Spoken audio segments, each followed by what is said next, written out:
मोठं कृषी प्रदर्शन तिसऱ्यांदा होत आहे. त्या संदर्भात काय सांगा? कृषी प्रदर्शन तिसऱ्यांदा होत आहे, चांगली गोष्ट आहे. रत्नागिरीच्या विकासाला कृषीच्या माध्यमातून, कृषी आणि कृषी उद्योगच्या माध्यमातून लोकांचं दरडोई उत्पन्न वाढवणं, GDP वाढवणं आणि यासाठी लोकांना त्याची माहिती देणं आणि त्या दृष्टीने आजचे कृषी मेळावा किंवा महोत्सव होता. आणि आमच्या यादव साहेबांचं यात सगळं श्रेय त्यांचं आहे, प्रसाद यादवांचं. कोकणाचा दृष्टिकोन अशा पद्धतीचे महोत्सवचा आहे की कोकणामध्ये वारंवार होणं गरजेचं आहे. आपली सूचना मान्य करू आणि वारंवार घेऊ.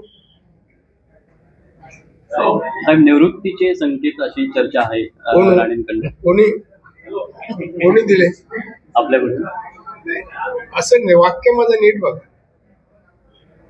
माझं वाक्य असं जे चाललं, जर मी रिझल्ट लोकांना देऊ शकलो नाही तर माझ्या ह्या पदांचा उपयोग काय, मग मी विचार करेन, असं वाक्य. निवृत्त होतो असं नाही. जर माझ्या पदाचा उपयोग जनमानसाला होत नसेल आणि होऊ देत नसतील तर पूर्ण विराम.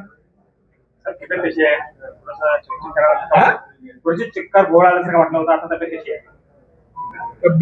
तब्येत कशी आहे? नाही, असं काय अशी बोलताना किंवा वर जातानाच माझं ब्लड प्रेशर लो झालं होतं आणि डायबिटीस 350च्या वर गेलं आणि त्याच्यामुळे थोडी चक्कर आली होती. आता मी परत ठीक आहे. आता परत एका शाळेत चाललो. येतात तर फॉलो मी.